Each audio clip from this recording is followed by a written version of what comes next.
Good morning, Light Church. Tatayo po tayong lahat. Isang magandang maulan na umaga po sa ating lahat, Light Church. I believe we are excited to praise God in this morning. Amen? Amen. Sige po, let's praise the Lord. Hallelujah. Thank you, Jesus, for this morning that you have given us. Praise the name of Jesus. This is the day, Lord, that you have given to us. We will rejoice. Hey, hey, come on, everybody, clap your hands for the Lord this morning. Thank you, Jesus. Come on, we sing. There's a light that shines with hope and grace, fills the sky with no mercy each day. We're alive. Let your glory pour out, Jesus. There's a joy that overwhelms our souls, 'cause we know our God is in control, overflow. Let your favor pour out, Jesus. This is the day that the Lord has made. We will rejoice and be glad in it. This is the day that the Lord has made.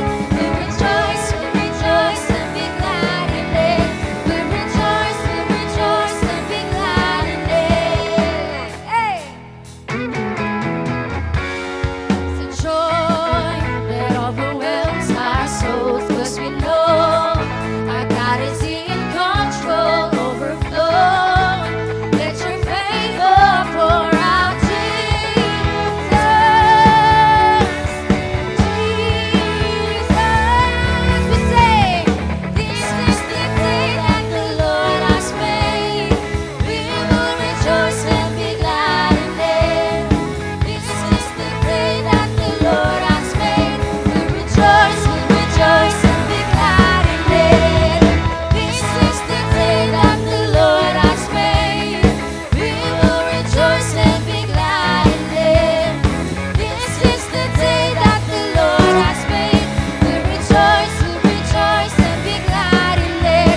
We rejoice and be glad in it. Okay, come on. This morning we're gonna leave everything behind. We're just gonna focus in the Lord. Leave every anxiety, all of our worries. Let's all cast it out in the feet of Jesus. Come on, we sing. Leave behind what happened yesterday. It's today, there's a new thing happening. Leave behind what happened yesterday. It's today, there's a new thing happening. Leave behind what happened yesterday. It's today, there's a new thing happening. Leave behind what happened yesterday. It's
Thank you, God. Hallelujah. We are so blessed this morning and I believe excited ka nang batiin ang katabi mo as we start our Light 16. Let's greet one another for this morning.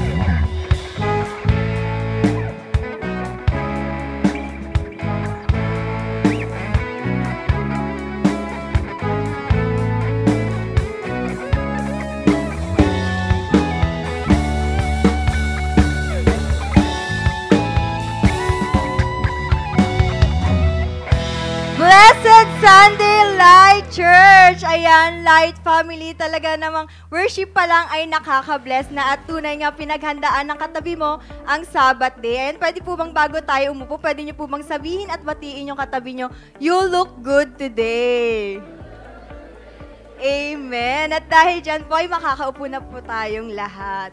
Light Fam Hour series this November is entitled, Ikaw ang aking pahinga. And last week, we learned that rest is a vital part of our lives and our Sabbath day is a gift from God.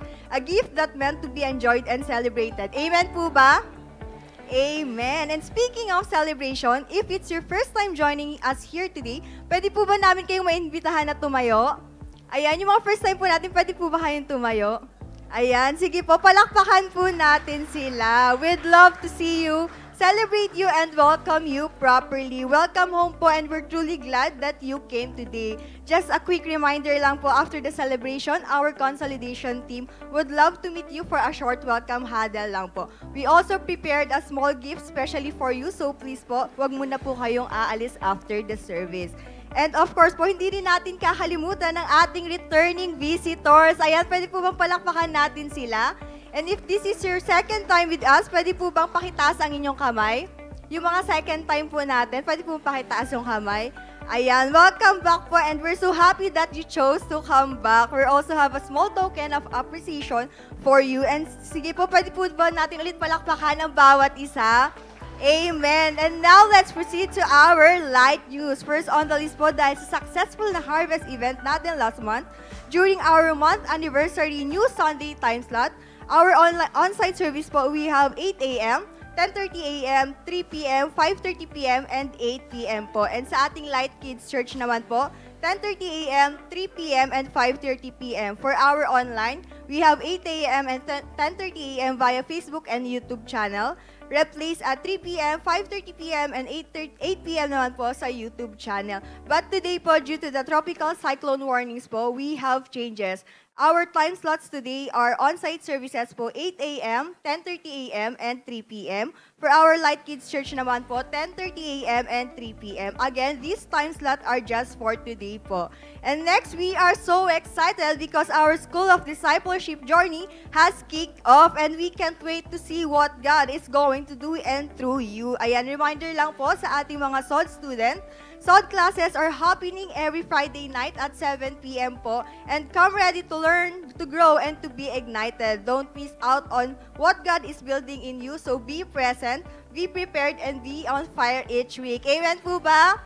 Amen. And truly that God is continually moving in our church because our Light Retreat Batch 47 is just around the corner. Ayan, palakpakan po natin si Lord.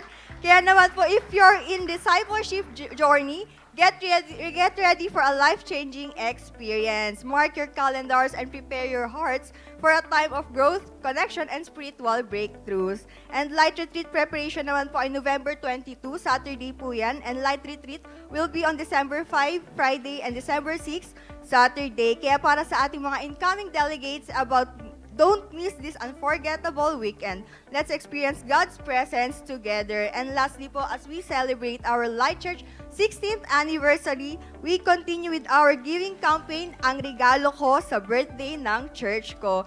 Please be reminded po that pledges are due on November 16, 2025, but we want to encourage you to give from your heart, not out of obligation. Every contribution counts and we're grateful for your generosity. And that's it for our Light News. And Light From, let's remember that rest is not a luxury. So let's embrace the gift of Sabbath and make rest a priority in our lives. Let's take time to recharge, refuel and reconnect with God and with ourselves. And I believe marami pa pong gagawin si Lord ngayong umaga na ito. Amen po ba?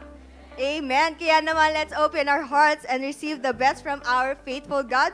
Have a blessed Sunday celebration.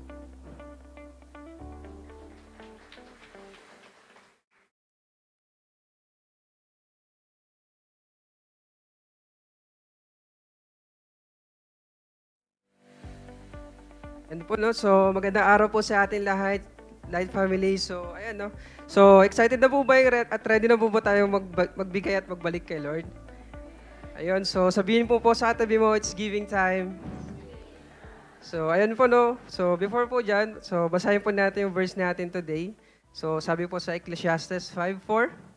So, sabi po dito, kapag nangako ka sa Diyos, huwag mong ipagpaliban ng pagtupad nito. Hindi nalulugod ang Diyos sa mga hangal, kaya tuparin mo ang iyong pangako. So, sa talata po ito, i-remind tayo ni Solomon na seryosong bagay ang pangako ng Diyos. Noong panahon ng Israel, ang vow ay hindi lang basta salita, ito ay commitment na kailangan tuparin. So, kaya po yung tanong, paano konektado ang giving sa vows? Nung sinabi natin, Lord, mula ngayon, ikaw na ang aking Panginoon at tagapagligtas. Nangako na tayong susunod kay Lord. Hindi lang sa worship o devotion, kundi sa lahat ng aspeto, pati sa finances. Kaya ang pagbibigay natin ng tithes at offering ay bahagi ng ating love at commitment kay Lord. Hindi pwedeng sabihin, sinuko ko na yung puso ko, pero hindi pa rin natin kayang isuko yung bulsa natin. Kaya sabi sa verse, do not delay and fulfill it. Kung may commitment ka na magbigay, tuparin mo. Kahit may dumating na mga biglaang gastusin, ayan, unahin mo pa rin si Lord. Dahil kapag tapat tayo sa Kanya, tapat din siya sa atin. Kaya sabihin mo sa katabi mo, maging tapat. So, ayun po, ang pagbibigay po ay hindi pabigat, pero ito ay pribilehiyo at pruweba ng ating tiwala sa Diyos. Yan. So, kaya naman po, I just want to share my testimony regarding on how God blessed me as a result of obedience at pagtatapat sa Kanya. So, way back po before the year starts, ayan, medyo challenging po siya para sa akin. Ayun, lalo financial aspect. Dahil bago pumasok po yung taon, medyo tight po ako sa budget dahil katatapos lang po ng renovation ng bahay ng parents ko and yung preparation din po na expenses para sa wedding namin ng wife ko. And kasagsagan din po ng pagbibigay ng first fruit. Kaya naman masasabi kong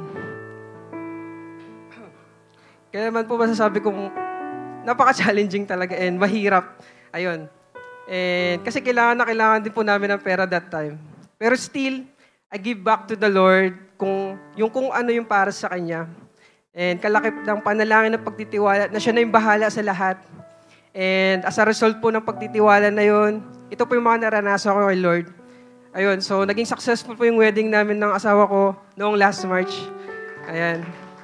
And nakakatuwa lang po dahil may mga ginamit ang Lord ng mga tao to lessen some expenses po ng kasal namin.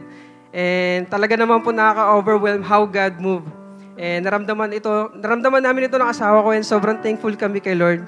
And di lang po yan. So a couple of months po after ng wedding namin, so I received an opportunity sa work. Sa work ko po na mag-support ulit sa ibang bansa. Ayan. Kung nung last time po, nasa Europe po tayo napadala. Ayun. This time po, Brazil naman po. And ayun, grabe po, sobrang tulong. Laking tulong nito para sa akin for my profession. And sa amin dalawa din ang asawa ko. Ayun, for our financial aspect. Kasi po yung, kumbaga lahat po nung ginastos namin ng wedding, ayan, kumbaga para siyang bumalik, ayun, nagkaroon pa kami ng budget para sa pagsisimula namin dalawa. Ayan, so, and last po, God bless me also in my spiritual aspect. Ayan, this year po, may mga napadala po tayo sa light retreat and baptism. And nakakatuwa po. Ayan. Praise God po, no?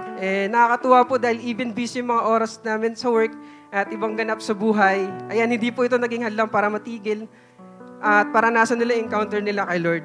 And kaya naman po as a challenge for all of us, sa lahat po ng meron tayo, lagi po natin itong ibigay at ibalik sa Panginoon cheerfully and sacrificially. Lalo pa kung ikaw ay may pangako sa Kanya. So do not delay and fulfill it. For God loves and honors cheerful givers. So, ayun po, no? As we prepare our tithes and offering, let us close our eyes and bow our heads and manalangin po tayo. So, yes, Heavenly Father God, we thank you po today for this time and privilege to give back to you. Dalangin ko po sa mga magbabalik sa iyo, ikaw yung patuloy na mag-bless sa kanilang mga buhay in all aspects. And sa mga hindi po makakapagbalik, Lord, ikaw po yung mag-provide sa kanila ng sa gayon, makapagbalik din sila and maranasan nila yung pagpapala and kalooban mo sa kanila. Thank you, Lord, today. And this we pray in Jesus' name. Amen. So, let's give po, no? So, may mga ushers po tayo sa paligid kung saan pwede nating ibigay ang ating mga tithes and offerings. And to those po who want to give online, you can send it via bank transfer or e-wallet na naka-flash po sa ating screen. And ayun po, no? Patuloy po tayong mag-expect kay Lord at sa mga ma-experience natin ngayong araw. So, the best is yet to come po.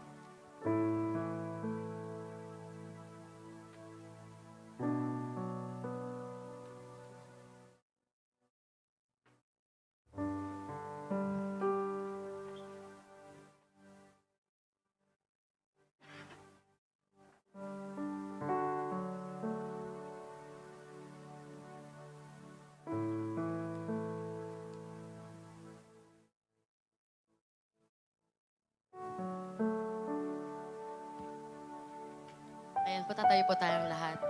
Sino po dito excited na mag-worship kay Lord?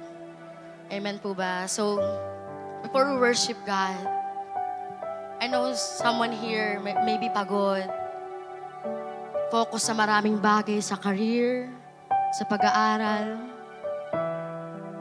That we tend to forget na yung tunay na kapahingahan ay sa Panginoon lamang natin mahanap. Amen po ba?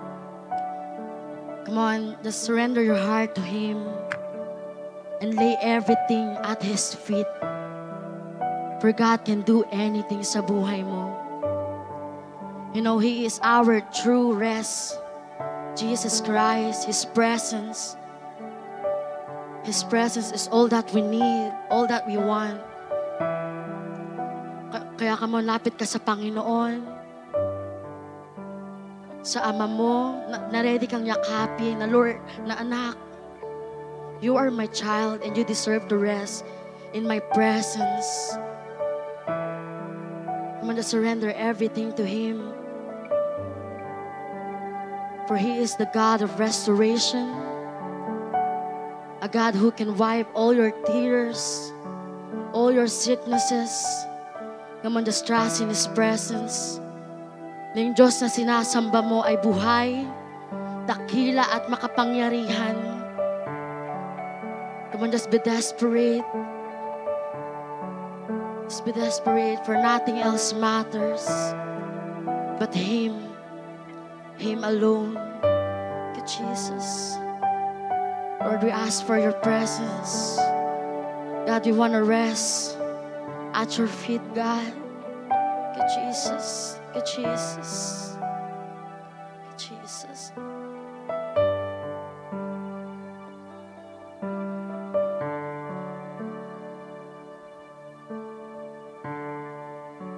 I'm caught up in your presence. I just want to sit here at your feet. I'm caught up in this holy moment. I never want to leave. Oh, I'm not here for blessings. Oh, Jesus, you don't owe me anything. Oh, more than anything that you can do, I just want you. I'm sorry when I've just gone through the motions. I'm sorry when I just sang another song. Take me back to where we started. I open up my heart to you.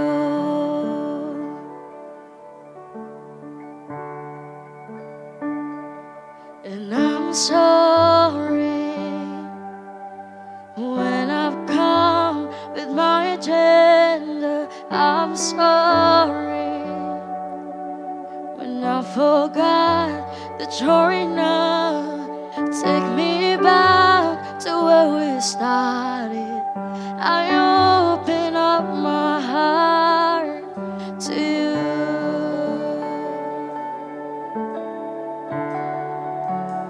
I'm caught up in your presence.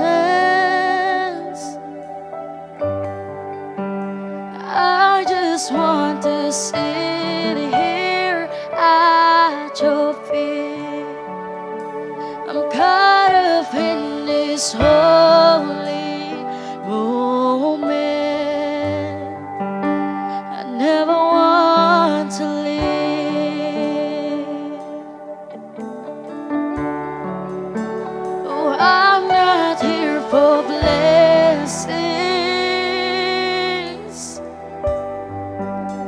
Oh, Jesus, you don't owe me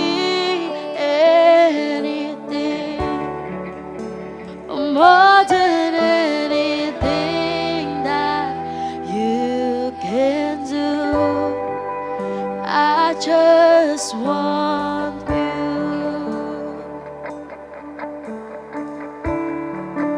I just want you, nothing else. Oh, nothing else. Nothing else will do. I just want you. Come on, make this song as a prayer of your heart. And Lord, nothing else matters but you, Jesus. Nothing else will do. I just want you. Oh, nothing else. Oh, nothing else. Nothing else will do. I just want you. 'Cause nothing else.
Jesus. You are worthy of it all, God. Come on and sing, worthy, worthy you are. You worthy, worthy. Worthy is your name. Worthy is your name, God. You deserve all the highest praises, honor and glory, Jesus. We acclaim and exalt your name, God, in this place. For worthy is your name, God, forever and ever. Jesus.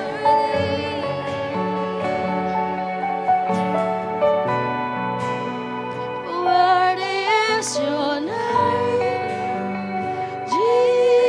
Jesus. Come on, just sing this song. You deserve all the praises. Come on, you open your mouth to God that He is worthy.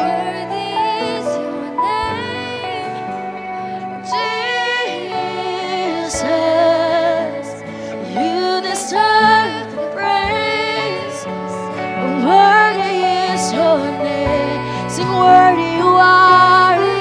Oh, it's your name, God. Jesus, you're worthy, God. You are holy, holy, our God Almighty. Come on, just sing worthy.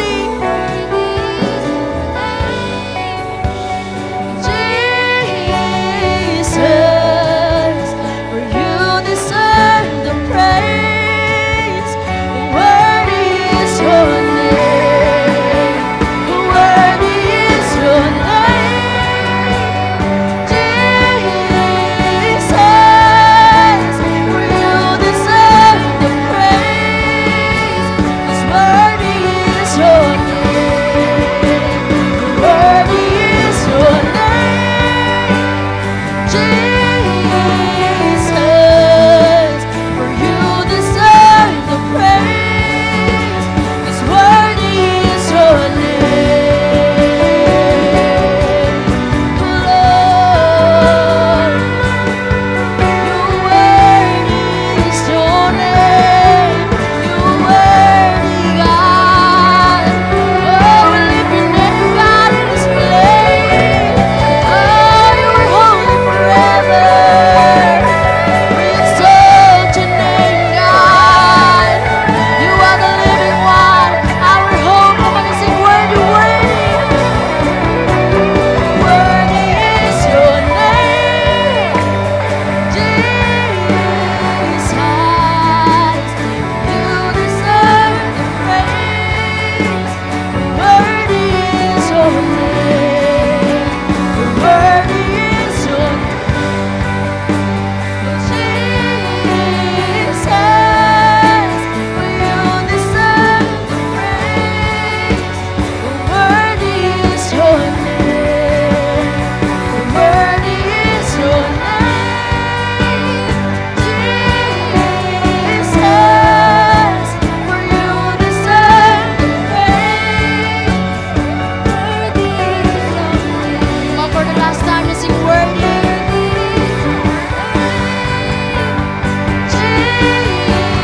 Jesus, you deserve the praise. Worthy is your name. Worthy is your name. Come on, every voice is sing worthy. You deserve the praise. Worthy is your name. Worthy is. Come on, you sing worthy to God. Jesus, you deserve the praise. Worthy is your name. Yes, God, truly, Panginoon, your name is beautiful, God. You are holy, God, forever. Lord, there is no one like your power, like your love, like your grace for us, Panginoon. Lord, we give all the highest praises and honor to you because you deserve it, God. Kaya naman, Panginoon, let's continue, Panginoon, na pumasok sa aming mga puso at buhay, O God. Thank you, Jesus. All to you are the highest praises, honor, glory and exaltation. And in Jesus' name we pray and everybody say, Amen. Ayan po, malakas na palakpakan po para sa Panginoon. To deliver the Word of God, let's welcome Pastora Laarni Arcega. Amen. Ayan, palakpakan po natin ang Panginoon. Bago po tayo umupo, pwede bang sabihin mo sa katabi mo, masaya ako nandirito ka. Amen. Sige po, makakaupo po tayong lahat. Ayan, so happy Sunday po sa ating lahat. Pwede bang pakingitian ang katabi mo? Amen. Buti na lang sa kabila po ng hindi magandang panahon or pagbabadya po no, ng dumarating na bagyo ay nandirito ang katabi mo. Amen. Kaya nga po, hello po again sa mga kasama ko po on-site at ganun din naman po sa mga kasama ko online. Okay, so naiintindihan pa po ba ako? Nagsisimula pa lang tayo. Pasensya na, wala po tayong subtitle po ngayon. Okay, so gising na gising po ba yung katabi mo? Amen. Okay, since tayo po ngayon ay nasa series po natin na Ikaw ang Aking Pahinga. So dahil usapang pahinga po tayo, okay, liban sa presence ni Lord, ano ang ginagawa mo para makapag-rest? Okay, ano bang ginagawa ng katabi mo? Or ano para sa kanya ang rest? Okay, so sino po rito, taas ang kamay kung ikaw to ha, sino po rito ay ang rest mo ay manood ng series o movie? Sige po, pwede magtaas ng kamay kung kayo yun. Ayan, okay. Yung iba naman, sino rito, ang rest mo ay mag-out of town. Ay, taray, medyo may mga mapera't galante tayo. Yung iba, gusto naman ng iba, kaya lang wala daw silang budget. Yung iba naman, ang rest mo, mag-shopping sa mall or mag-grocery. Ay, kukonti lang, ilan lang. Okay. Or yung iba naman, ang rest mo ay makapag-jogging or makapag-gym. Yan, marami-rami. Okay. So yung iba naman po ay ang rest niya talaga matulog ng buong araw. Ay, maraming mga kulang sa tulog. Okay, pero paalala lang po sa mga kailangan ng tulog, wag naman ngayong matulog. Okay? O yung iba naman, ang rest mo, pahinga talaga sa gawaing bahay. Oh, may mga ilan. Okay. O ito na lang, nakatulala habang nagkakape. Yan yung rest mo. Okay. Or literal na talagang walang ginagawa the whole day. Amen. Or sino rito ang rest niya ay makaranas siya ng libre sa katabi niya. Sabi mo sa katabi mo, libre mo ako. Okay. So palakpakan naman po natin ang bawat isa.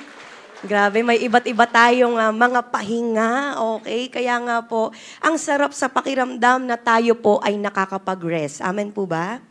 Amen. Kaya nga, alam mo na itsura ng katabi mo kapag kulang sa rest eh. Kaya buti na lang, tinan mo nga ulit yung katabi mo, nakapag-rest yan. Amen ba? Amen. Kaya nga po kung nung nakaraang Sunday, napag-usapan natin na ang Sabbath, ito po ay gift sa atin ng Diyos. This time naman for our part 2 ng series nating Ikaw ang Aking Pahinga, our topic is entitled, Jesus, the Lord of Rest. Palakpakan naman po natin ang Panginoon. So tatayo po tayong lahat at babasahin natin ang verse natin ngayon. Naku po, mangangalay ang katabi mo sa sobrang haba ng verse natin. Basahin po natin ng sabay-sabay Matthew chapter 12, verse 8. Ready, go. Amen. Sa Tagalog version, sige po, pakibasa rin.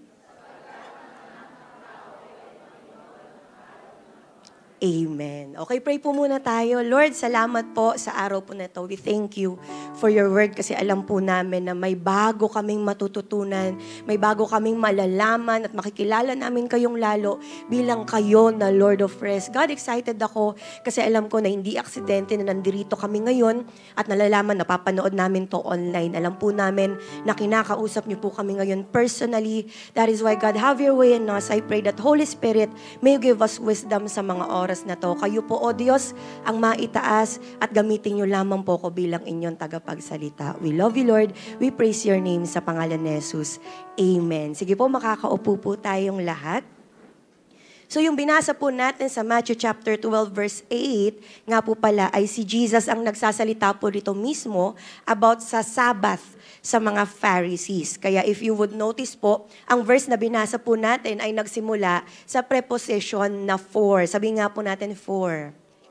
So that means, ito po ay may pinanghugutan. Meron itong pinanggalingan. So the reason kung bakit po nag-end up siya sa declaration niya na siya mismo ang Lord of the Sabbath, ay sa kadahilan ng kine-question kasi ng mga Pharisees yung pamimitas ng mga disciples niya ng mga grains during nung panahon or nung araw ng Sabbath. Kaya nga sabi sa Matthew 12:1-2, isang araw ng pamamahinga, dumaan si na Jesus sa triguhan, nagugutom ang kanyang mga alagad noon, kaya't sila'y kumuha ng mga butil ng trigo at kumain yon. Verse 2, nang makita ito ng mga Pariseo, sinabi nila sa kanya, tingnan mo ang ginagawa ng inyong mga alagad.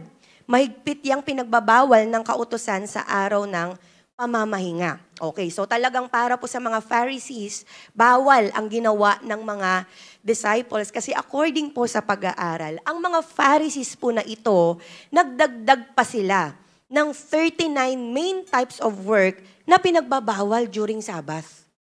Grabe no, ang sipag talaga nila para magdagdag ng mga rules. Marami silang mga dinagdag na hindi pwedeng gawin na naging dahilan para ang araw ng Sabbath naging burden na lang sa marami sa kanila dahil nga sa dami ng mga rules na dapat gawin or sundin. Kumbaga, yung gift na ginawa po ng Lord para sa tao to rest, naging kabigatan na ngayon sa mga tao dahil sa dami ng mga dinagdag na human rules. So alam ni Jesus na hindi lang simple naninit na sa kanya itong mga Pharisees na ito dahil concerned sila sa Sabbath, kundi dahil hinahanapan talaga nila si Jesus ng dahilan para i-accuse siya of abolishing the law dahil karamihan sa mga ministries ni Jesus nangyari tuwing araw ng Sabbath. Okay? Kaya in response, sa paninita ng mga Pharisees, sa mga sumunod na verse, binanggit po ni Jesus yung ginawa ni David at ng mga pari sa verses 3-7 na sa 1 Samuel. Nung si David po ay sobrang nagugutom, pumunta sila sa tabernacle, tapos kinain nila yung food sa altar, okay, sapagkat yun na yung pinakamalapit na pwede nilang mapagkunan ng pagkain. So nakakain sila tapos nabusog and they still work in the honor of God. So sinasabi ba ni Jesus na dapat lumabag sa lahat o lumabag ang lahat sa law ng tao? Of course, hindi. Actually, ang sinasabi niyang ito sa mga Pharisees ay rebuke niya sa kanila sapagkat hindi nila naiintindihan yung ginawa ni David at even yung kawalan nila ng concern sa gutom ng kanyang mga disciples. Okay? So Jesus is telling them sa Mark 2:27 that the Sabbath is made for man and not man for Sabbath. So binabalik ni Lord ang mga tao sa tunay na dahilan kung bakit ginawa ng Diyos ang Sabbath rest. Ito ay hindi para pabigatan ang tao, kundi para makinabang ang tao. Amen? So the purpose of the Sabbath was to be a blessing and a day of peace away from oppressive burdens. Okay? Plus, according po sa Deuteronomic law ng Old Testament, pwede yung mga disciples na dumaan sa cornfield or grain field para kumuha doon ng food na available. Sabi nga, sa Deuteronomy 23:25, kung mapadaan man kayo sa triguhan ng inyong kapwa, maaari kayong pumitas ng mga uhay sa pamamagitan ng mga kamay, ngunit huwag gagamit ng karit. So malinaw na hindi naging lawbreaker sina Jesus dito. So sadyang napaka-critic lang po talaga ng mga Pharisees sa mga ginagawa ng Panginoong Yesus. So dito na nag-end up si Jesus sa declaration niya na He is the Lord of the Sabbath. Kaya po, nasa katotohanan talaga, or in fact, parang bomba na naging pasabog sa mga Pharisees. Sabi mo nga, bomba. Okay, bakit po naging pasabog to sa kanila? At yan ang aaralin po natin ngayon. Excited po ba tayo? Amen. Palakpakan po natin ang Panginoon. Amen. Okay, so pag-aralan po natin itong dalawang significant messages of Jesus being the Lord of the Sabbath. Number 1, Jesus is the creator of rest. The authority. Sabi nga po natin authority. Sabi sa Matthew 12:8, for the Son of Man is the Lord of the Sabbath. So nung sinabi po ni Jesus na for the Son of Man, He was referring to Himself. Sarili po niya ang tinutukoy niya dyan. And He is the Lord of the Sabbath or ng rest. Ito ay isang shocking statement na beyond sa comprehension ng mga Hudyo. Sapagkat alam ng mga Pharisees na ang Diyos na nag-create at nag-create at nag-ordain ng Sabbath in Genesis chapter 2 verse 3 at Diyos din po ang nag-demand, Diyos din ang nag-command sa mga Israelites to remember the Sabbath sa Exodus 20 verse 8 to 11. Kaya nga po kasama po ito sa Ten Commandments. Amen po ba? Amen? Kaya po kung sinabi ni Jesus na He is the Lord of the Sabbath, He is saying na He is God. Amen? Ang Lord po from the Greek word kurios, meaning owner, master, supreme one, or sovereign. So since si Jesus po siya ang Lord of the Sabbath, siya yung sovereign creator at sustainer ng buhay. So it means He is above the law and the authority of the law of the Sabbath. So ibig sabihin nito, kiniklaim po ni Jesus yung karapatan to assert authority sa pagdetermine kung paano i-observe ang Sabbath sa kingdom ng Diyos dahil siya mismo ang gumawa nito. Naiintindihan po ba? Amen.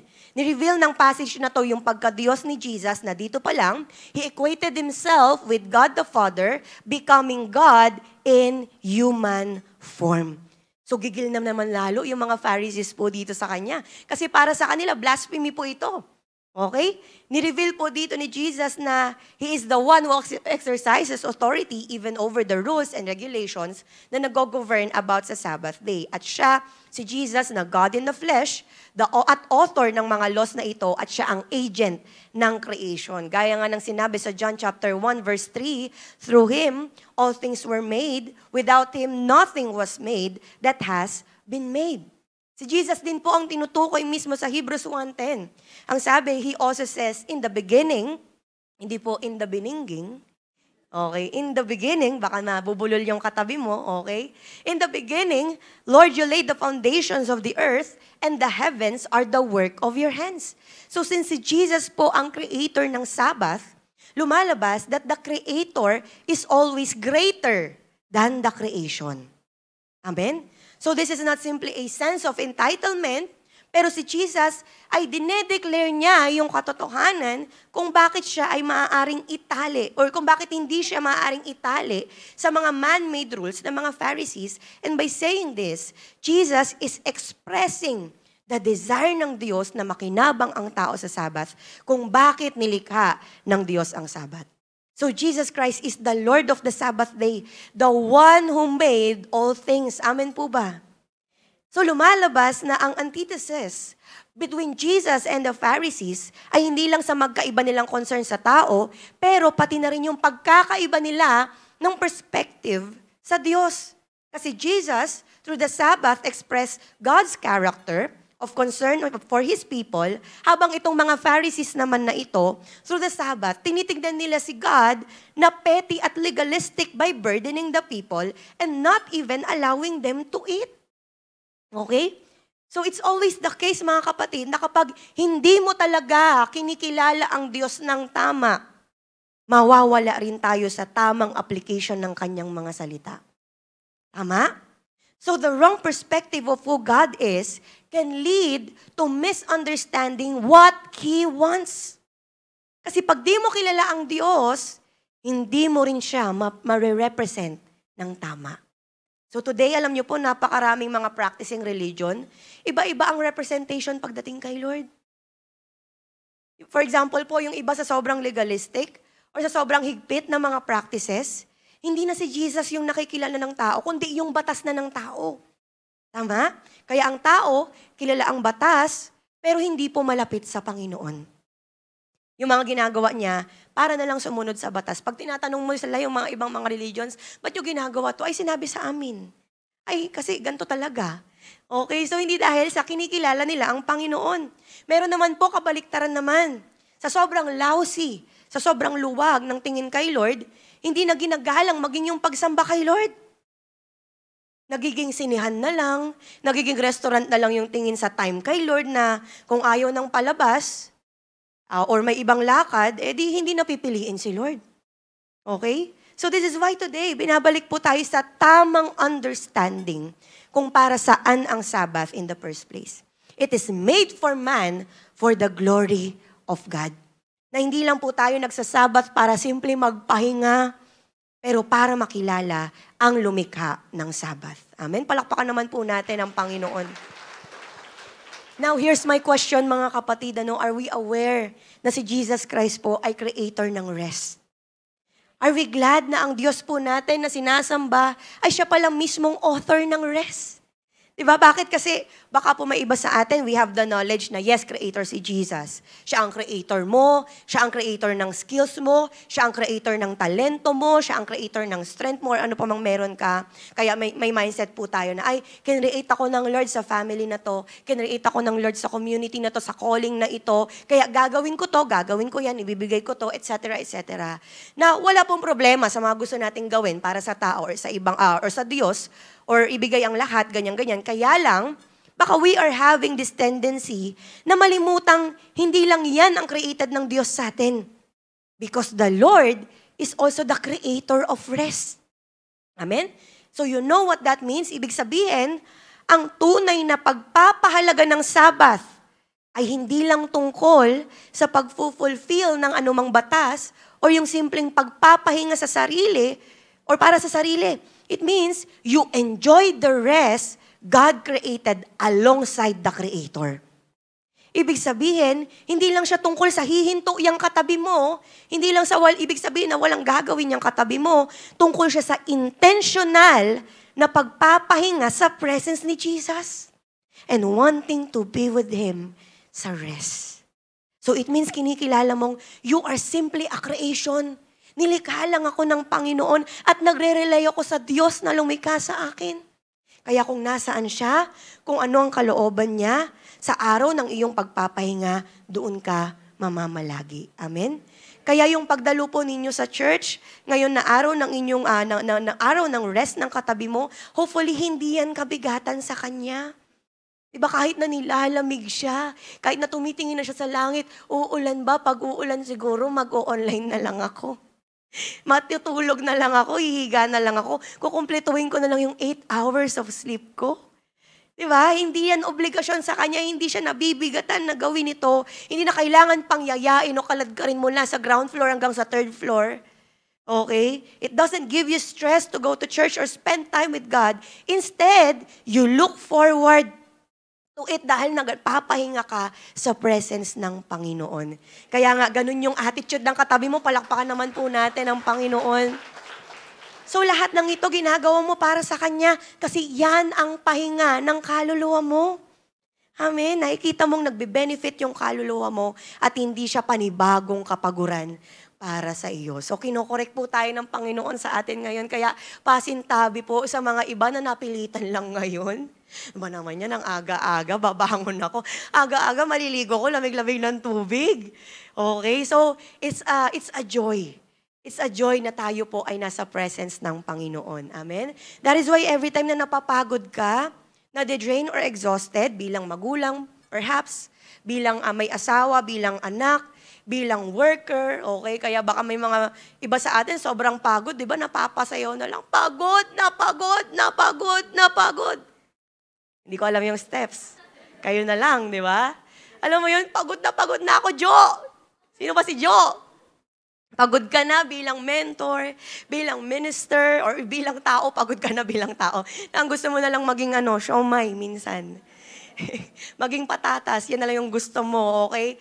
Balik ka lang sa Diyos na creator ng rest. Amen? Find your rest in the presence of our Creator, and that is Jesus Christ. So that's number 1. Pangalawa at panghuli, 2 significant messages of Jesus being the Lord of the Sabbath. Jesus is the completion of rest, the finality. Sabihin nga po natin, finality. So para mas maintindihan po natin ito, let me share kung gaano katindi ang pagod ng mga Israelites thousands of years ago. Kasi wala po talaga silang pahinga. Okay? Kaya nga po, worse po ang sitwasyon nila dahil sa sobrang pangaalipin noon ng mga sumasakop sa kanila, mga Egyptians, Babylonians, Roman Empire, Assyrians, at marami pang iba. So sila po ay mga exhausted, sila ay mga drained, mga corrupted dahil sa mga kumukontrol at kumakawawa sa kanila. Kumbaga parang sa atin po, sa bansa natin, parang dumaan tayo sa mga dayuhang mananakop ba, gaya ng Spain, 'di ba, ng Japan, ng Amerika, ano pa, Korea, yan, kakakidrama ng katabi mo. 'Di ba? Pero mas malala sa Israel dahil ilang daang taong ito. Of course, those were the consequences ng pagtalikod po nila sa Panginoon. Sila ay hindi lang alipin na literal, kundi spiritual din dahil sa kanilang kasalanan sa Panginoon. So buti na lang, sa grace at mercy at compassion ng Panginoon, ang Diyos po ay nagpadala ng mga propeta.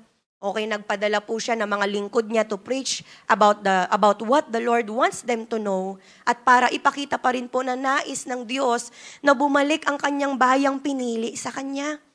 So liban pa doon, mayroon pong a tabernacle, okay, kung saan na sa bawat kasalanan na makocommit nila, they can bring offerings doon as a sign of their repentance sa Panginoon so they can experience the forgiveness of God at maranasan din po nila yung presensya ng Panginoon. Kaya lang baka may tanong yung katabi mo, Pastora, ano bang klaseng offering yan? Yung ino-offer nila kay Lord, pledge ba yan? Okay, GCash ba yan? GCash? Okay, magkano ba yung binibigay nilang offering kay Lord? Okay? Alam nyo po, in the book of Leviticus, chapter 1 to 6, malalaman natin kung ano-ano ang mga offerings na to. Isa po sa mga halimbawa ay yung burnt offering. Ang burnt offering yan po ay voluntary offering for atonement na ang needy offer ay male animal. Okay, pwedeng bull. Ano pong Tagalog ng bull? Toro. Yan, toro, kaya lamb, okay, goat or bird na walang depekto. Grabe, no? Tapos kailangan lalaki. Okay, next, meron din naman tinatawag na green offering. Ang need po rito na i-offer ay fine flour na may oil at frankincense, okay, at ibibigay sa priest. Tapos ito po ay para i-express na ang Diyos po ang source ng lahat. Di lang yon, meron din tinatawag na peace offering. Sabi mo sa katabi mo, peace be with you. Madalas yan yung pamilyar tayo, peace offering. Kapag may nakaaway siya, may peace offering siyang ibibigay eh. Diba? Ang peace offering to celebrate communion and fellowship with God. At kailangan po dito ay walang blemished na hayop. Meron din pong tinatawag na sin offering. Para naman to sa cleansing ng kanilang kasalanan. So ang ginagawa nila, mag-offer sila ng bull, ng goat, or ng dove. Depende sa klase ng kasalanan. And lastly, may tinatawag ding trespass offering, hindi po 4, hindi 5, kundi trespass offering. Diba? Yan po ay compensation for specific offenses, gaya ng pagnanakaw, okay, false witnessing, paglabag sa mga sacred na gawain. So, i-offer po dito repayment sa ninakaw or inutang, plus meron pang penalty, plus meron pang additional offering ulit for atonement. Okay, marami mga mabigat to sa bulsa ng mga tao. So yan po ay ilan sa mga paulit-ulit na ino-offer ng mga Israelites sa temple ng Diyos. Bakit po paulit-ulit? Kasi paulit-ulit din or non-stop yung pagkakasala ng mga tao. Okay? So every time na may committed sila na kasalanan, kailangan mag-offer sila kay Lord for them to be forgiven and cleansed by God all over again. Grabe, no? Ganyan po sila magsimba noong araw. And I'm not sure po kung hanggang ngayon ay ginagawa pa rin nila ito, no? Pero noon, pag nag-church sila, hindi lang sila nai-stress kakapagising sa mga anak nila. Hindi lang sila, alam mo yun, nai-stress kasi papaliguan pa nila yung mga anak nila, bibihisan yung pamilya, ganyan, habang nagsisigawan sa daan, mga ganyan. Bilisan nyo, malilate na tayo! Yan kasi, cellphone ka na cellphone! Diba? Yung mga ganun, mga sermonan pa, may mga awayan pa, may mga World War III pa bago pumunta ng simbahan. So bukod dun, namimili pa sila ng alagang hayop na walang kapintasan, tapos bibit-bitin nila sa temple. Biruin mo yung toro, bibit-bitin mo. Tapos hindi naman yan per family. Sabihin natin, baka nga ano yan, individual talaga yan, di ba? O kanya-kanyang bit-bit tayo dito Kanya-kanyang sakay sa jeep. Di ba? So imagine, kung ganun ang setting ng church po natin ngayon. Di ba may mga dala kang mga kambing, may dala kang mga tupa, ganyan. Tapos habang nagkakasalubong sa daan, medyo pinipet mo pa. Hello, cute-cute naman yan. Saang church ka? Tapos, di ba, syempre magkakasalubong, magkakakitaan si brother tsaka si sister. Tapos pag lumagpas na, magkakasalubongan na, Parang alam ko na yung kasalanan niya. Mukhang malaki, may toro. Hindi lang isa, 5. Ay, mukhang matindi. Tapos, di ba, ikaw may bit-bit ka na ganong hayop. O, wag niyo akong husgahan, magre-repent na nga di ba? Ito na nga di ba? Mag-o-offer na Alam mo yun, siguro, baka nga mag-online na lang yung katabi mo.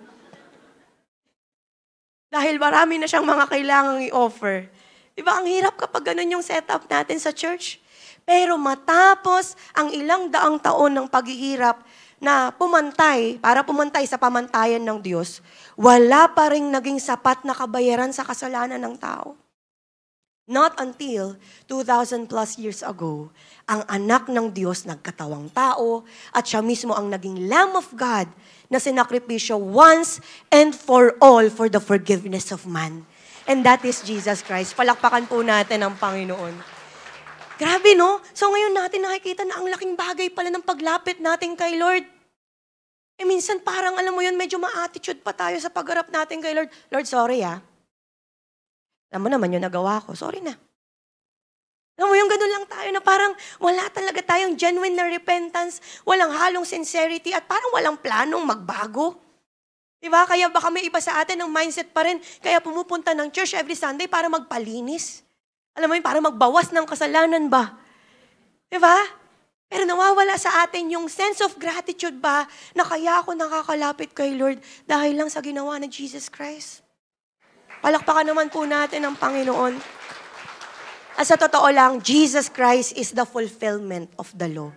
Dahil sa kanyang pagkakatawang tao, His death on the cross, His resurrection, lahat ng mga Old Testament laws ay fulfilled through Him. Ang pagdanak ng kanyang dugo sa cross ng Kalbaryo, naging sapat na alay para malinis ang kasalanan ng sangkatauhan. Para mas maintindihan po natin, pwede bang basahin niyo po ng sabay-sabay yung Hebrews chapter 10, verse 1 to 10. Ayan, medyo mahaba-haba. Samahan niyo po ako at basahin niyo po ng malakas at sabay-sabay. Ready, go.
Once for all. Amen. Sabi doon, no? Sabi doon sa verse 4, it is impossible for the blood of bulls and goats to take away sins. Grabe. Tapos pagdating ng verse 10, and by that will, we have been made holy through the sacrifice of the body of Jesus once for all. Palakpakan naman po natin ang Panginoon.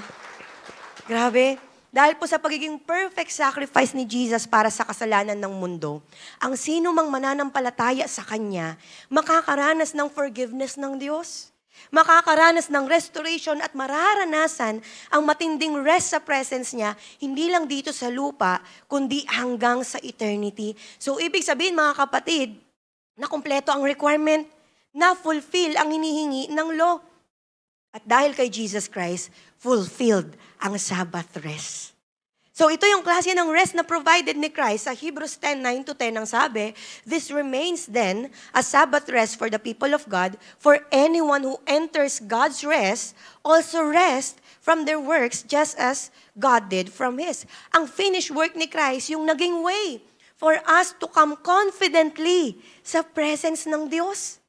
Kaya para sa ating mga believers po ni Jesus ngayon, ang Sabbath for us ay through Jesus Christ na nagre-resulta ng eternal Sabbath. So dahil po kay Jesus Christ, wala nang labor from sin offerings, wala nang mga ceremonial laws.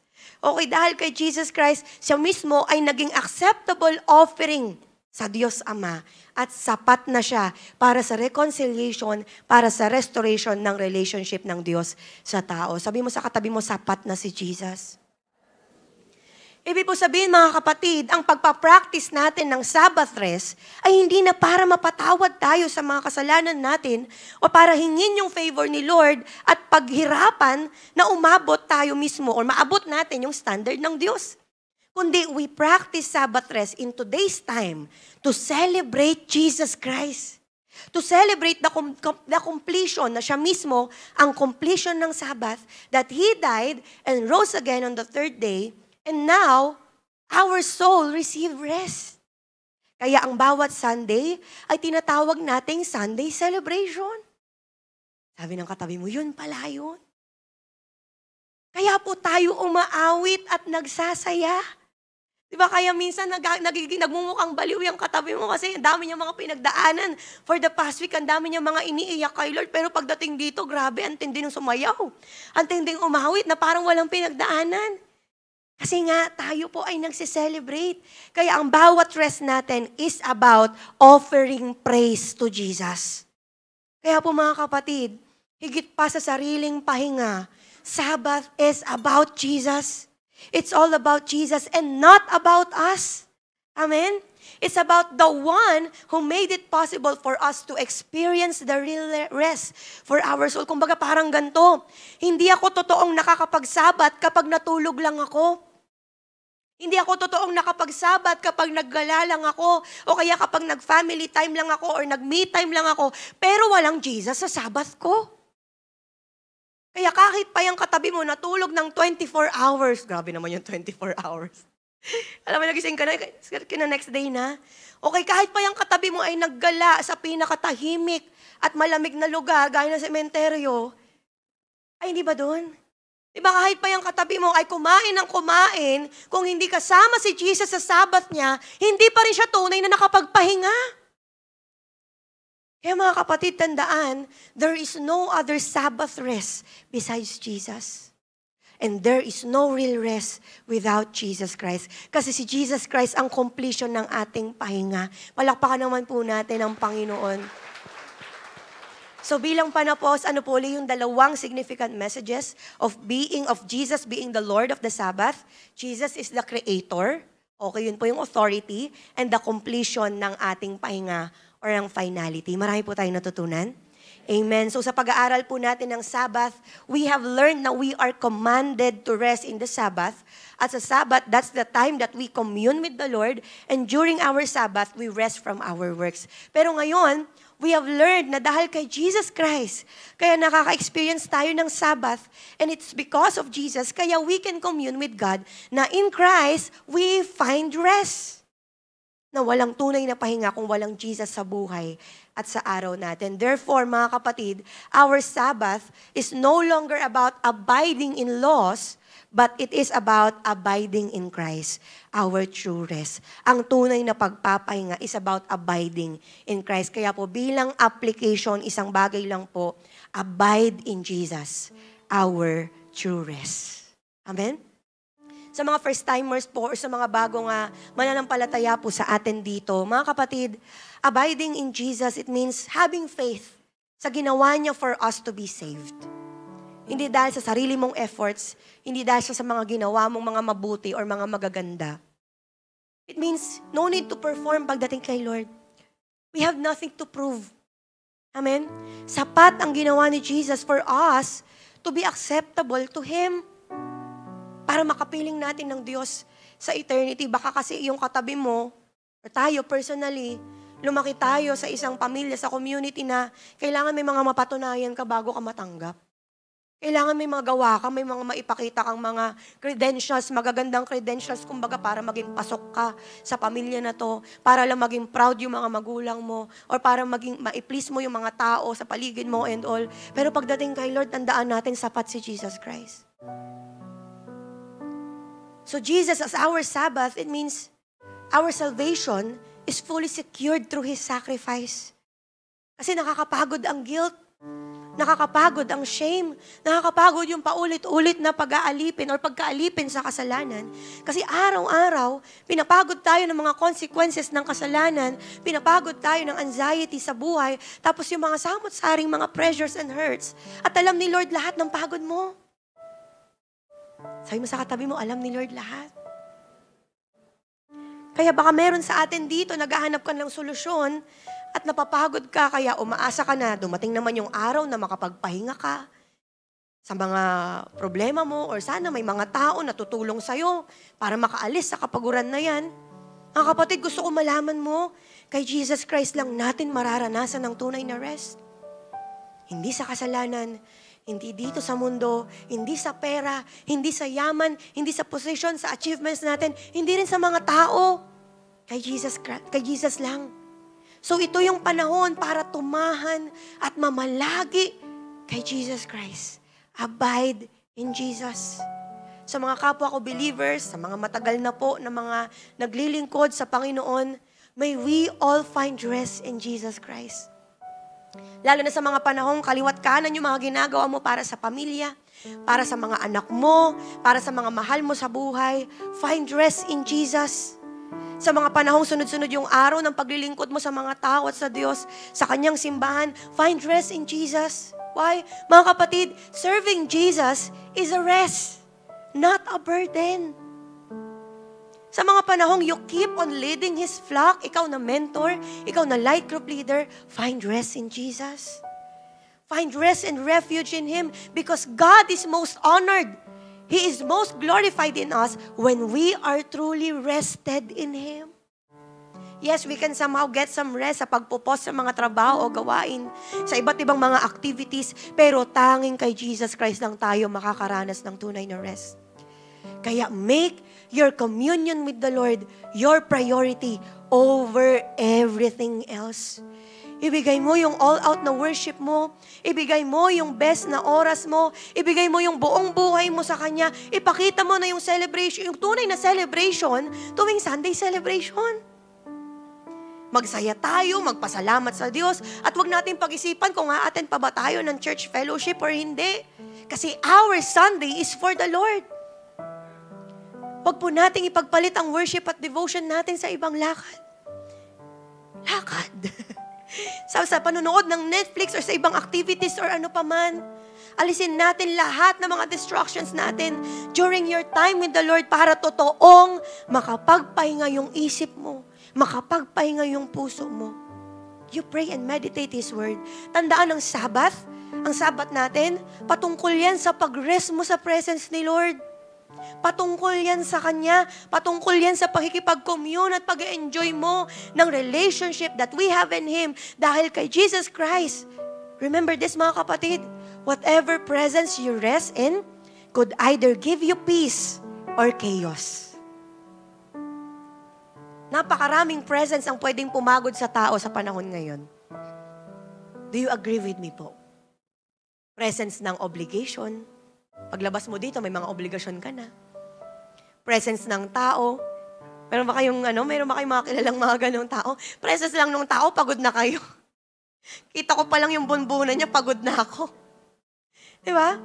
May mga presence din ng mga may pakikipagkapwa-tao, presence ng problema, nakakapagod yung presence ng conflicts, di ba? Presence ng mga disagreements, disappointments, nakakapagod yung presence ng bad news. Lalo na marami tayong nakikita ngayon sa social media natin.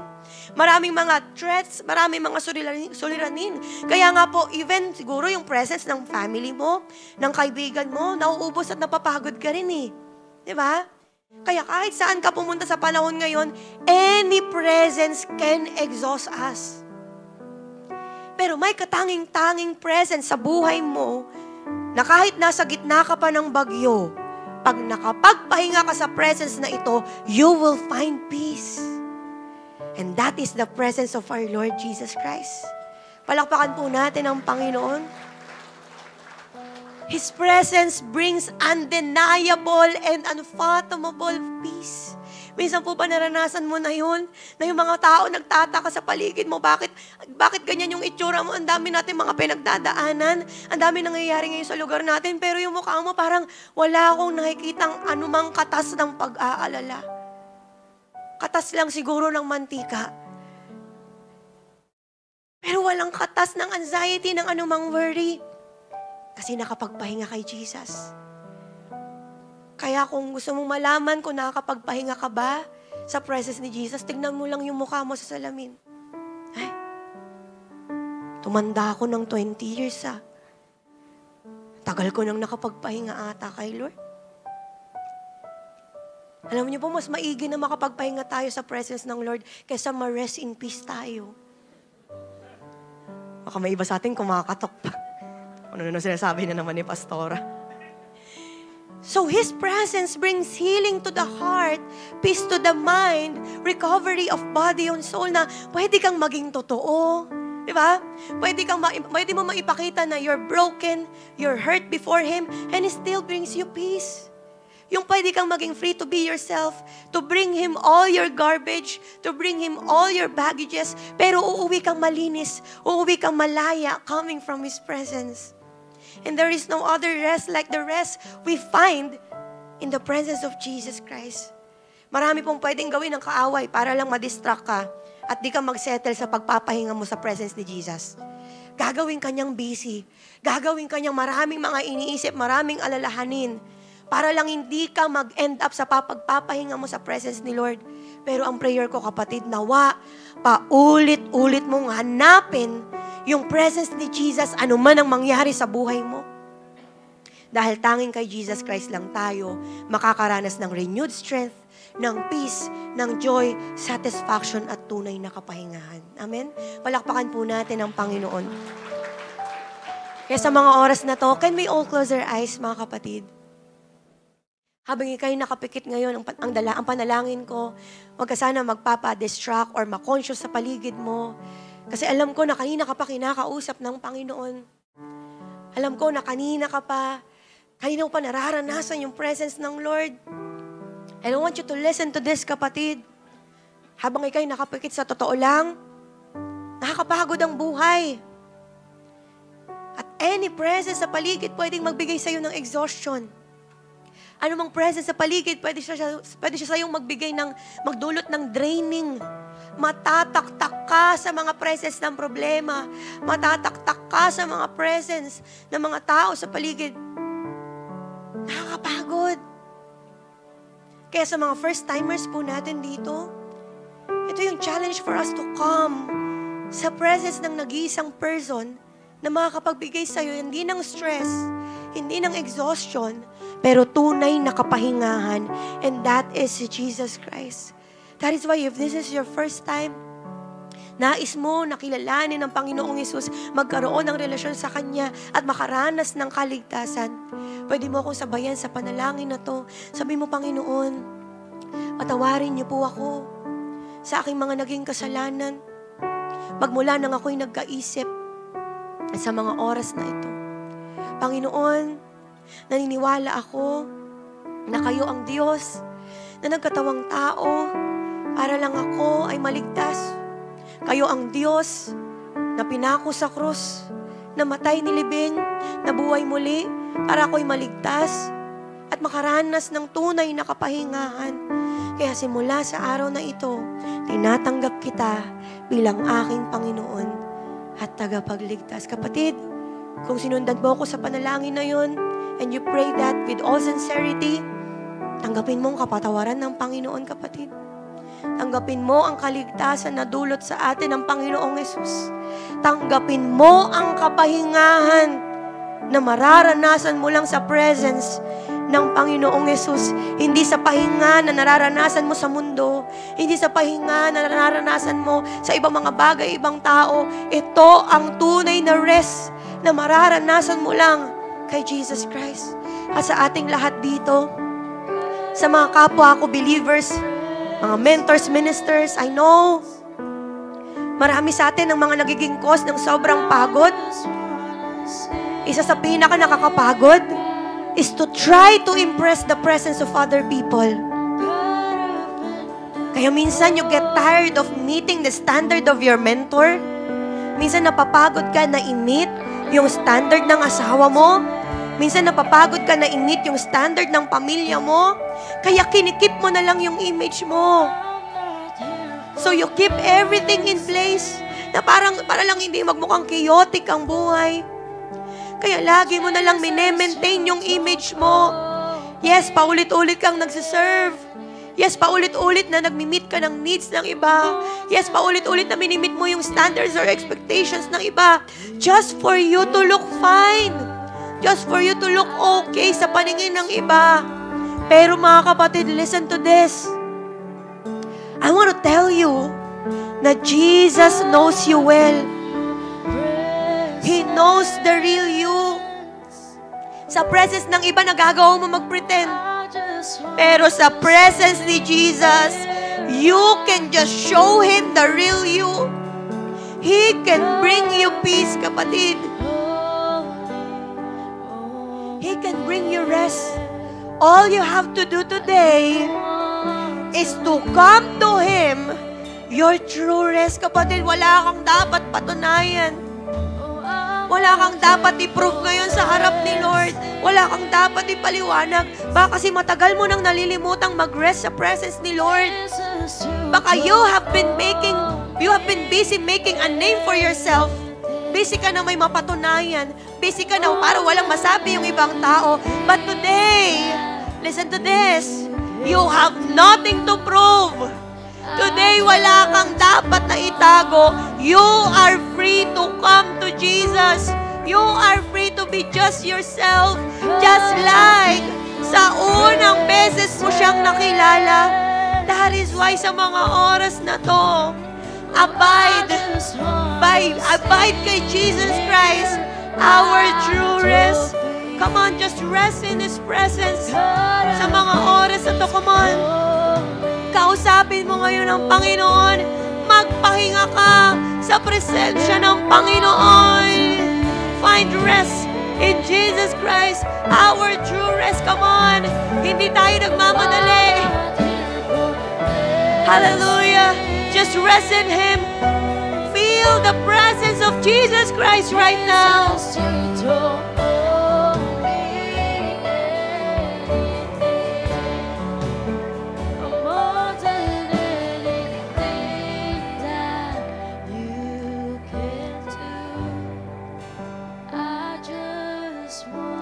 Kapatid, pwede bang sa mga oras na to, sa paglapit mo sa Panginoon, pwede bang alisin mo anuman ang mga pretensions mo? Pwede bang alisin mo yung mga pagpapanggap mo o yung image na matagal mo nang kinikip, minemaintain dahil natatakot ka na baka mahusgahan ka ng iba?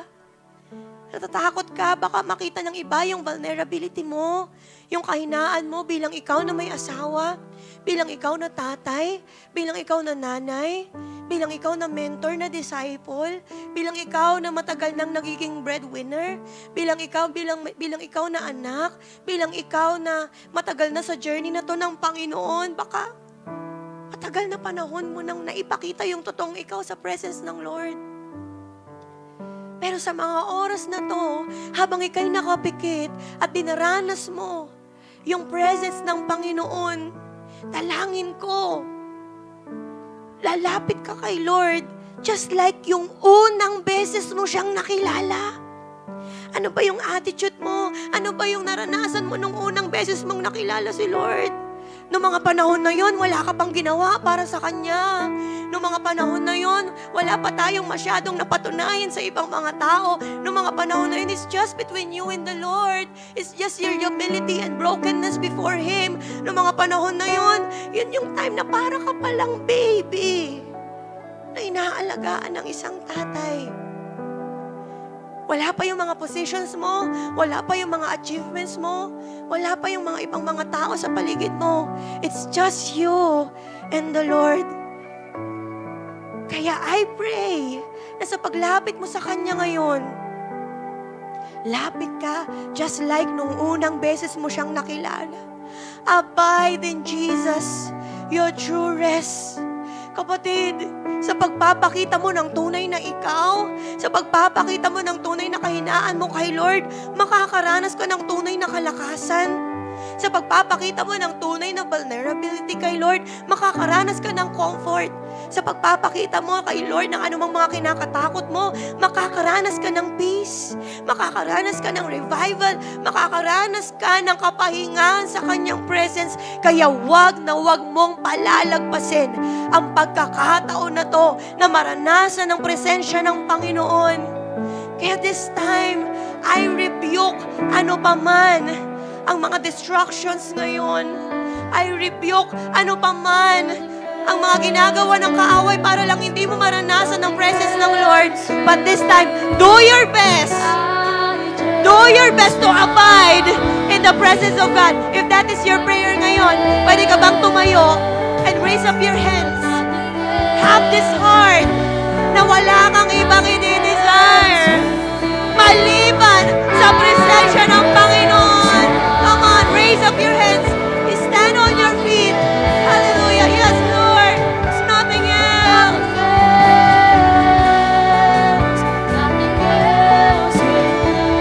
Ikaw lang, Lord, sapat na. Yes, Lord. Come on. Abide in Jesus Christ.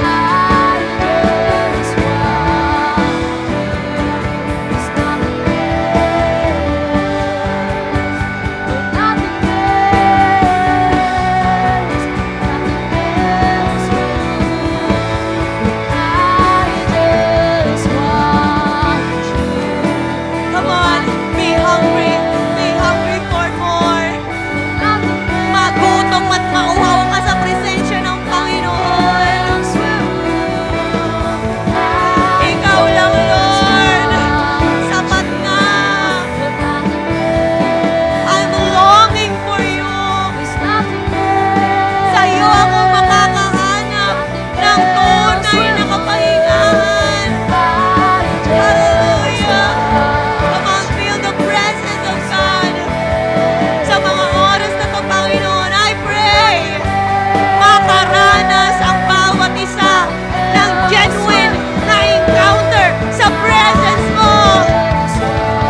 Genuine na encounter sa tunay na pahinga ng aming mga buhay. Yes, Lord. More of you, Lord. More of you.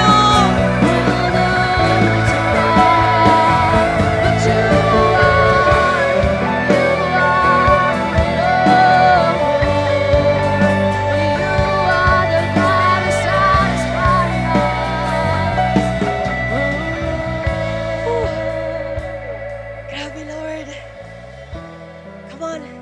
Kapatid, ramdamin mo lang yung pagpapahinga mo sa presence ng Lord. Yan ang tunay na pahinga. Yan ang tunay na Sabbath. Ang lalong maging malapit sa presensya ng Panginoon. Yan ang tunay na Sabbath. Ang naisin ng presensya ng Lord. Hindi ang ibang bagay. Hindi ang presensya ng sinumang tao sa buhay natin. Only Jesus can satisfy us. Hallelujah, God, sa mga oras na to. Papasalamat kami, Panginoon. Kasi alam namin sa paglapit namin sa presensya mo, nakakaranas kami ng kalakasan. Nakakaranas kami ng matinding pagre-recharge.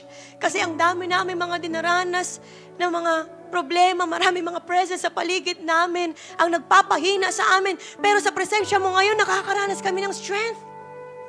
God, salamat, Panginoon, for comforting us ngayon. May mga pagkakataon, wala kaming ibang masandalan. May mga pagkakataon, wala kaming mahinga ng tulong. Pero sa presensya mo, nakakaranas kami ng comfort. Sa presensya mo, nakakaranas kami ng help. You are our greatest help. Thank you, God. Sa presensya mo, nakakaranas kami ng peace. Marami sa amin dito, hindi na nakakatulog ng maayos. Marami sa amin dito, marami ng alalahanin. Pero we thank you kasi naranasan namin ngayon yung tunay na peace. We thank you, God, for reviving us. Marami sa amin pagod. Marami sa amin, lahat na lang, lagi na lang may mga binibigay. Lagi na lang lagi na lang may pinapatunayan sa ibang tao. Minemaintain ang sariling image. Marami sa amin minimit ang mga expectations ng ibang tao sa Kanya. Pero ngayon, na-revive kami sa tunay na dapat maging drive namin sa pagpapatuloy namin sa iyo. At yun ay dapat ikaw ang aming motivation. Ikaw ang dahilan kung bakit kami nagsuserve. Ikaw ang dahilan kung bakit kami nagpapatuloy. Ikaw ang dahilan kung bakit kinakaya namin ang lahat. Kasi may Diyos kami na nararanasan namin na matindi ang presensya. Kaya mga kapatid, pwede bang pasalamatan natin ang Panginoon ngayon? Come on. Make a personal prayer ngayon. Pasalamatan natin ng Diyos sa Kanyang presensya. Come on. Sa pagtaas natin ang ating mga kamay, let's glorify the Lord. Let's worship Him. God, salamat. Salamat sa matinding presensya mo. Salamat. Dahil naranasan namin yung tunay na Sabat. Hallelujah. Yes, Lord. Worthy is your name.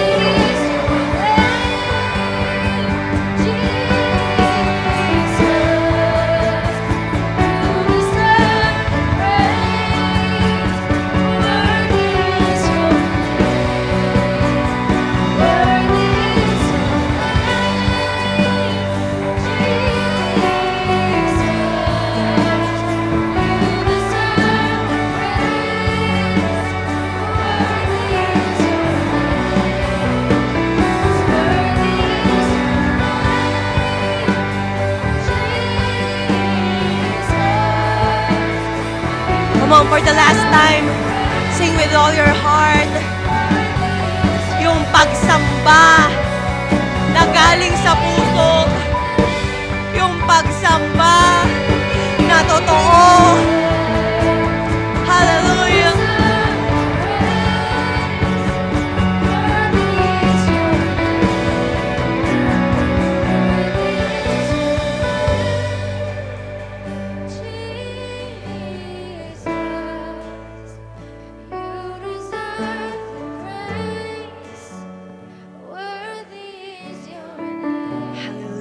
Maraming salamat po.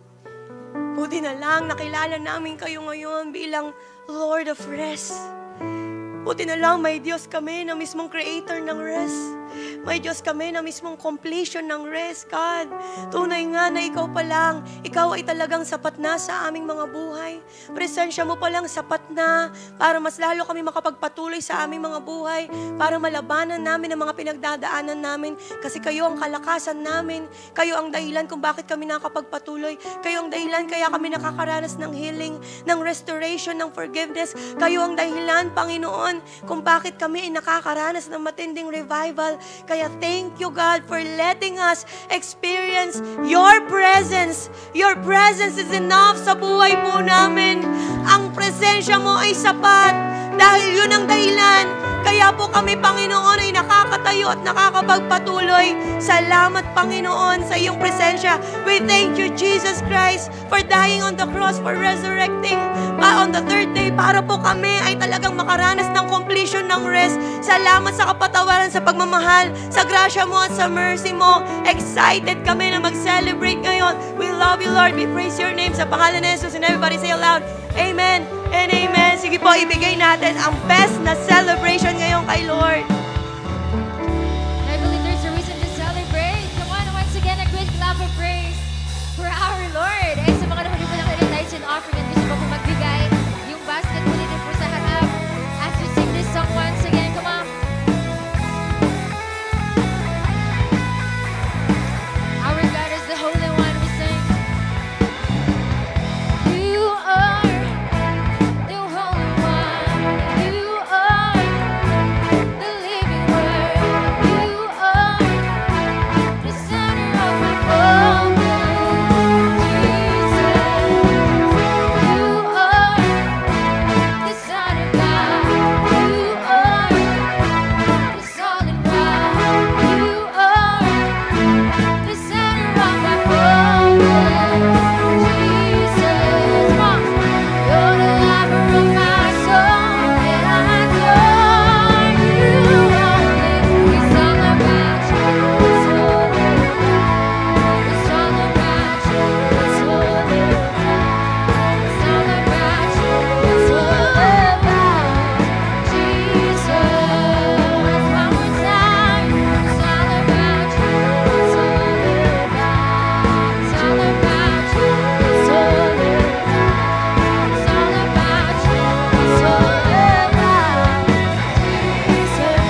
Sige po, the best na palakpak po sa Panginoon. Amen. So sige po, taas po natin ang ating mga kamay. Pasalamatan natin si Lord. God, maraming salamat po sa ginawa po ninyo ngayong araw ng aming Sabbath. Salamat, God, for letting us experience your presence. Salamat, Panginoon. Nalaman namin yung mga dapat namin matutunan pa lalo. Nakilala namin kayong lalo. Mas naging intimate kami sa aming relationship po with you. At God, dahil po dito, hindi na po kami aalis in your presence. God, alam po namin ang application ay talagang gagawin din namin hanggang sa pag-alis po namin sa simbahan. Sa araw-araw, Panginoon, we will devote ourselves to you. Sa aming prayer life, sa aming pagde-devotion, God, wala kaming ibang nais liban sa mas lalo kayong makilala at mas lalo maranasan ng iyong presensya. God, sa mga kapatid ko po na nandito, I pray that may you continue to bless them, may you continue to anoint them. Alam niyo po yung mga prayers po nila, alam niyo po yung mga needs nila. I pray that may you answer it in accordance to your perfect will and timing, Panginoon. At higit sa lahat ay magsilbiring pagpapala ang mga kapatid ko pong ito sa iba pang mga tao sa kanilang paligid. God, I pray daw by next Sunday ay talagang makasama namin ang aming mga kapamilya, mga kaibigan, katrabaho, kaklase, o Diyos, para sila rin, o God, ay makaranas na matinding pagmamahal mo at sila rin ay makaranas ng kaligtasan dahil po sa inyo. Hallelujah. So receive the blessing of the Lord. May the Lord bless you. May the Lord keep you. May His face shine upon you and be gracious to you. May the Lord turn His face towards you and give you peace in the name of the Father and of the Son and of the Holy Spirit. And everybody say aloud, Amen and Amen. God bless us po. Ingat po tayo sa ating pag-uwi.